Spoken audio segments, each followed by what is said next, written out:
Indonesia semakin meningkatkan levelnya dibanding tim-tim Asia Tenggara lainnya. Baru-baru ini, skuad Garuda sudah resmi bisa diperkuat oleh Miss Hilgers dan Eliano Renders. Keberhasilan tersebut membuat negara-negara seperti Vietnam dan Malaysia iri. Pasalnya, mereka mengalami banyak kegagalan saat menjalankan proyek naturalisasi.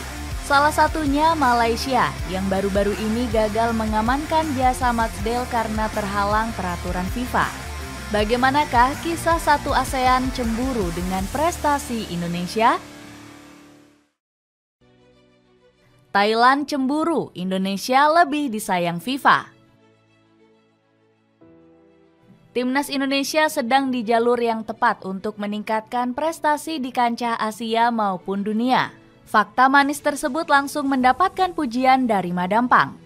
Ketua Federasi Sepak Bola Thailand atau FAT itu merasa bangga dengan pencapaian skuad Garuda. Dia senang melihat Indonesia bisa mengharumkan nama ASEAN di kualifikasi Piala Dunia 2026.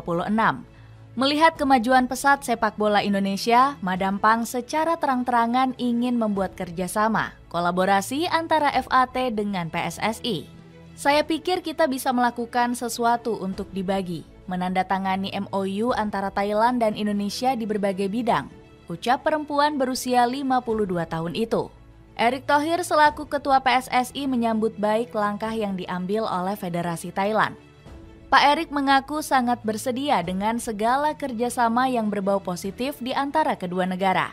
Kami berdiskusi tentang perkembangan sepak bola di Asia Tenggara, termasuk potensi kerjasama antara kedua federasi di masa depan untuk event internasional.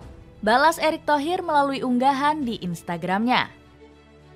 Kunjungan Madampang itu menyisakan tanda tanya di benak netizen Indonesia. Pasalnya, Ketua FAT ini sempat meremehkan skuad Garuda beberapa waktu yang lalu. Saya tidak yakin timnas Indonesia bisa melampaui Thailand, kata Madampang. Namun, ucapan tersebut justru berbanding terbalik dengan prestasi Indonesia saat ini. Skuad Garuda berhasil menjadi kuda hitam menakutkan bagi para tim unggulan seperti Australia. Sementara Thailand masih sibuk mempersiapkan diri untuk lolos ke Piala Asia 2027. Meski dirinya mengakui kehebatan Erick Thohir, wanita bernama lengkap Nualpam Lamsam ini sebenarnya iri dengan kesuksesan Indonesia. Pasalnya, FIFA sudah mendirikan kantor di Jakarta. Saya pikir Indonesia adalah negara terpilih di Asia. FIFA membuka kantornya di sini dan saya sedikit cemburu soal ini, kata Madampang. FIFA sudah membuka kantornya di Jakarta sejak November 2023. Hal ini disambut baik Presiden Joko Widodo. Beliau juga menyorot potensi besar Indonesia di kancah persepakbolaan dunia. Keputusan FIFA untuk membangun kantor tetap Asia di Jakarta membuktikan bahwa Indonesia memiliki potensi yang sangat besar untuk mengembangkan dan memajukan persepakbolaan Indonesia di tingkat global, ujar Jokowi. Madampang bisa semakin iri sama Indonesia. Pasalnya, Presiden FIFA Gianni Infantino juga berjanji akan membantu sepak bola tanah air semakin maju.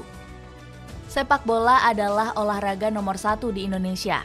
Namun yang penting kita tidak hanya fokus pada sepak bola di Indonesia saja, tetapi bagaimana bisa memainkan peran penting di Asia dan dunia, ucap pria asal Italia tersebut. Janji Presiden FIFA tersebut langsung dibuktikan saat skuad Garuda diberikan bantuan dana hibah. Nggak tanggung-tanggung, FIFA memberikan dana sebesar 85,6 miliar untuk pasukan Garuda. Akan tetapi kecemburuan Madampang dinilai nggak punya alasan kuat. Pasalnya, Negeri Seribu Pagoda juga menerima dana hibah FIFA Forward sebesar 43 miliar rupiah. Nggak cuma menerima dana hibah FIFA Forward, Negeri Gajah Putih juga menerima privilege lainnya. Salah satunya adalah Thailand ditunjuk menjadi tuan rumah Kongres FIFA 2024. Selain itu, alasan lainnya datang dari sosok Erick Thohir sendiri. Pasalnya, kedekatan Erick Thohir dengan Infantino dimulai saat dirinya masih menjadi presiden Inter Milan. Malaysia kesulitan naturalisasi bintang grade A. Malaysia semakin sulit mengejar kualitas dari para pemain timnas Indonesia. Apalagi negeri jiran baru-baru ini gagal mendapatkan pemain keturunan grade A. Perpindahan kewarganegaraan milik Matchday saat ini sudah ditolak oleh FIFA. Pasalnya, sang pemain gak memenuhi persyaratan untuk dinaturalisasi. Dale sendiri ternyata memiliki darah Malaysia dari buyutnya yang sudah melampaui batas aturan FIFA. Selain itu, buyutnya tersebut juga berasal dari wilayah Singapura saat itu. Kegagalan membawa pemain Go Ahead Eagles ini langsung membuat netizen Malaysia malu bukan main. Apalagi mereka sudah koar-koar untuk membawa pemain keturunan Grade A. Aturan FIFA jelas untuk pemain yang mewakili suatu negara, di mana mereka tidak boleh melampaui garis keturunan kakek nenek mereka. Berhentilah melakukan hal-hal bodoh dan membawa rasa malu ke Malaysia, tulis salah satu akun di X. Kecemburuan para supporter Harimau Malaya semakin jadi kala Indonesia bisa dengan cepat mendapatkan pemain keturunan. Baru-baru ini Miss Hilgers dan Eliano Renders sudah diresmikan PSSI. Belum lagi timnas Indonesia ke depannya masih dirumorkan untuk mencari berbagai pemain keturunan. Salah satu nama yang santer dikabarkan berseragam tanah air adalah Jairo Ridwal. Pemain Royal Antwerp ini bahkan sudah memasang bendera Indonesia di bio Instagram miliknya.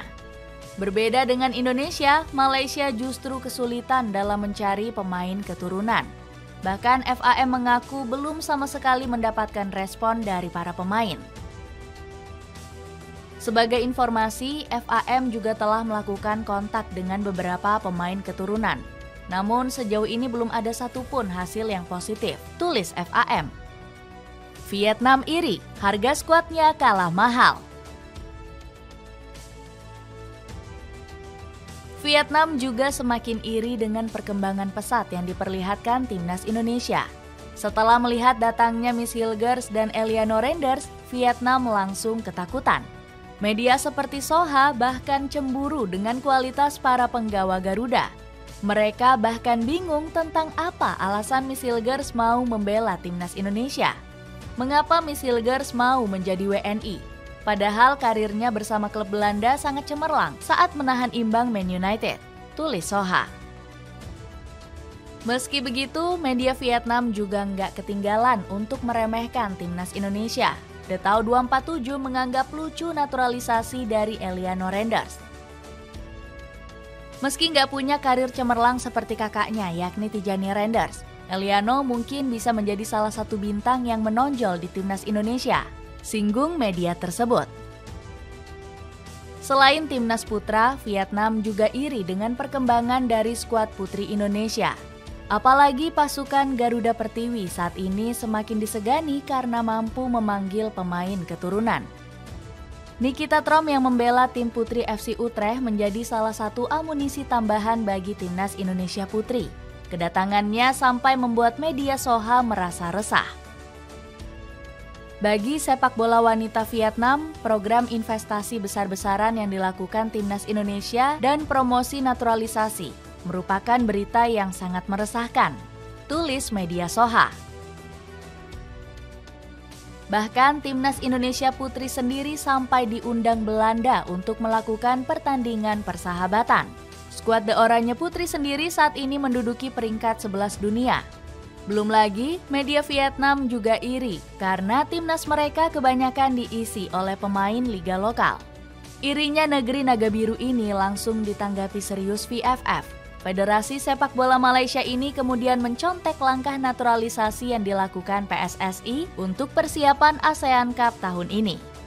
Akan tetapi VFF nggak mengincar pemain keturunan Grade A.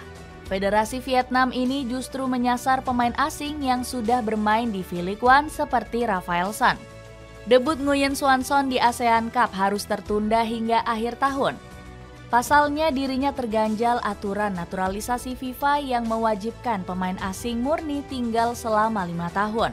Selain itu, naturalisasi pemain yang diklaim segacor Bape tersebut jadi polemik netizen Vietnam.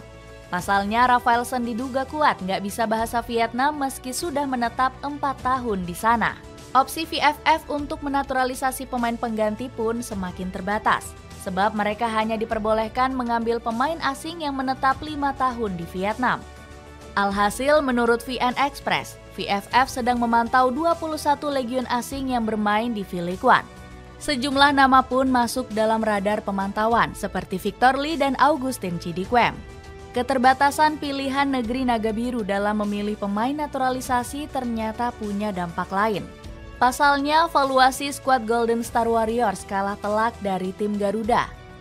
Jika dibandingkan, nilai pasar skuad Timnas Indonesia telah mencapai angka 426 miliar rupiah. Angka ini lebih besar hampir 4 kali lipat dari Timnas Vietnam yang berkisar 121 miliar rupiah. Harga pasar keseluruhan Timnas Vietnam ini bahkan setara dengan salah satu punggawa tim Merah Putih. Pasalnya ada nama Miss Hilgers yang sama-sama punya bandrol 121 miliar rupiah. Jomplangnya perbedaan valuasi ini bikin publik Vietnam semakin ketar-ketir. Sebab mereka dipastikan gak bisa menyaingi skuad Merah Putih jika terus-terusan mengandalkan pemain dari liga lokal. Singapura mulai perbaiki naturalisasi. Singapura juga nggak mau ketinggalan dengan melonjaknya performa Timnas Indonesia. FAS langsung tancap gas agar negeri singa mampu mengejar skuad Garuda. Salah satu proyek ambisius milik Federasi Sepak Bola Singapura adalah pengembangan usia muda. Hal ini disampaikan langsung oleh Presiden FAS yakni Bernard Tan. Jika kita memiliki sistem pengembangan pemain muda yang baik, pemain-pemain muda akan memulai debut di Liga Premier Singapura lebih awal. Dan jika Anda sangat baik, Anda bisa mendapatkan transfer besar ke liga-liga senior di luar negeri. Janji Bernard Tan. Proyek ini sendiri mengincar para pemain Singapura yang masih berusia di bawah 25 tahun. Proyek pengembangan ini dibuat untuk memperkuat skuad negeri singa. Saat ini hanya terdapat 6 pemain timnas Singapura yang bermain di luar negeri. Selain itu, proyek ini juga ditujukan untuk membuat negeri singa kembali terkenal di mata sepak bola dunia. Apalagi timnas Singapura sendiri bisa menarik banyak pemain keturunan jika kembali terkenal. Baru-baru ini, skuad asuhan Sutomo Ogura baru saja kedatangan pemain keturunan Grade A. Mereka berhasil menaturalisasi Perry Eng yang menjadi pemain utama di Cardiff City. Apalagi bek berusia 28 tahun ini memiliki nilai pasar yang lebih mahal dibanding Tom Haye. Perry Eng sendiri mengaku dirinya sangat berbahagia bisa berseragam timnas Singapura. Ini akan menjadi mimpi yang menjadi kenyataan untuk bermain di Stadion Nasional Singapura. Ini akan menjadi momen yang membanggakan bagi saya dan keluarga, ucap Perry Eng. Selain itu, timnas Singapura juga bisa mencoba untuk merayu matchday. Apalagi pemain Go Ahead Eagles ini diketahui memiliki darah negeri singa. Meski begitu, hal ini akan sulit untuk dilakukan karena keturunan Singapura Del melewati batas FIFA. Netizen Singapura juga sempat marah ke Malaysia yang mengklaim pemain berusia 28 tahun ini. Nenek moyangnya Matchday lahir di Singapura, jadi untuk Malaysia berhentilah untuk mencoba mengklaim segalanya. Tulis seorang netizen Singapura di X yang dikutip Hops ID. Timnas Indonesia semakin fokus ronde ketiga. Pendapat miring yang dilontarkan negara ASEAN lain gak membuat Indonesia menghentikan langkahnya. Skuad Garuda justru semakin bersemangat untuk mencari pemain berkualitas top di Eropa. Miss Hilgers dan Eliano Renders bukan nama penutup untuk mengisi skuad tanah air. Omongan ini disampaikan langsung oleh Exco PSSI yakni Arya Sinulinga. Bang Arya menyebut kalau Indonesia bakal ketambahan 2-3 pemain anyar. Posisi striker dan gelandang paling difokuskan bisa ada nama baru untuk tambahan di ronde ketiga. Meski begitu, Arya masih belum bisa memastikan nama-nama yang sedang diincar. Pasalnya, PSSI masih dalam tahap merayu dan belum bisa membocorkan nama-nama yang dimaksud. Akan ada tambahan baru, dia masih berusia muda. Sepertinya sudah kita urus. Tapi soal siapa masih belum pasti. Yang memiliki nama besar juga masih negosiasi, kata Arya. Statement sang exco membuat para netizen langsung berspekulasi.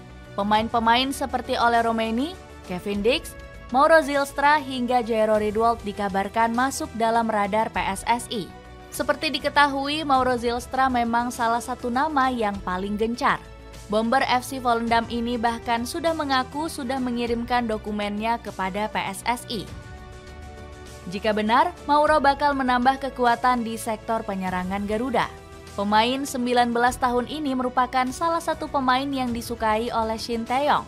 Selain itu, baru-baru ini ada kabar terbaru dari bek Fenerbahce yakni Jadon Oosterwolde. Bek andalan Jose Mourinho ini sebelumnya sudah menolak PSSI secara mentah-mentah. Namun, dia bisa berubah pikiran dengan kehadiran Miss Hilgers dan Eliano Renders. Pasalnya, Jadon disebut sangat dekat dengan kedua pemain tersebut. Timnas Indonesia dinilai punya peluang besar untuk berbicara banyak di ronde ketiga kualifikasi. Dengan kehadiran Miss Hilgers dan Eliano Renders, Indonesia memiliki target baru. Hal ini disampaikan langsung oleh Erick Thohir selaku Ketua PSSI. Dia menyebut skuad Garuda wajib mendapatkan poin saat berhadapan dengan Bahrain dan Cina. Pasalnya, cuma di 2 laga tersebut Indonesia diprediksi bisa meraih banyak poin. Pak Erick bilang masih mengakui kekuatan para pesaing lainnya seperti Jepang dan Australia. Dia menyebut Indonesia masih memerlukan proses panjang untuk mencapai level tersebut. Namun, Pak Erick yakin Shin Tae-yong akan punya rencana baru dengan kedatangan keduanya. Saya optimis Coach Shin punya game plan baru dengan kedatangan keduanya. Kita harus bisa meraih poin saat bertandang ke Bahrain dan Cina nanti, tutur Erick Thohir. Keyakinan Pak Erick juga dirasakan oleh seluruh masyarakat Indonesia. Jens Raven selaku pemain Timnas U20 mengaku senang skuad Garuda bisa diperkuat Hilgers dan Renders. Pemain 18 tahun ini optimis kedua pemain tersebut mampu mengangkat level permainan Indonesia. Ya, saya tahu Miss Hilgers dan Eliano Renders adalah 2 pemain top. Mereka merupakan pemain berkualitas. Saya pikir level timnas Indonesia akan meningkat, kata Raven. Pandangan berbeda disampaikan oleh beberapa media luar negeri. Salah satunya Sohu yang mengaku khawatir dengan tambahan pemain top yang menghuni skuad Garuda. Media asal Cina ini menuliskan kalau kekuatan skuad Garuda akan meningkat 2 kali lipat. Belum lama ini Indonesia memiliki 2 pemain baru, salah satunya Hilgers yang bermain bagus saat berhadapan dengan Manchester United. Kekuatan mereka naik jadi 2 kali lipat, tulis Sohu. Dengan peningkatan prestasi Indonesia yang semakin melonjak, akankah skuad Garuda makin meninggalkan para pesaingnya di Asia Tenggara?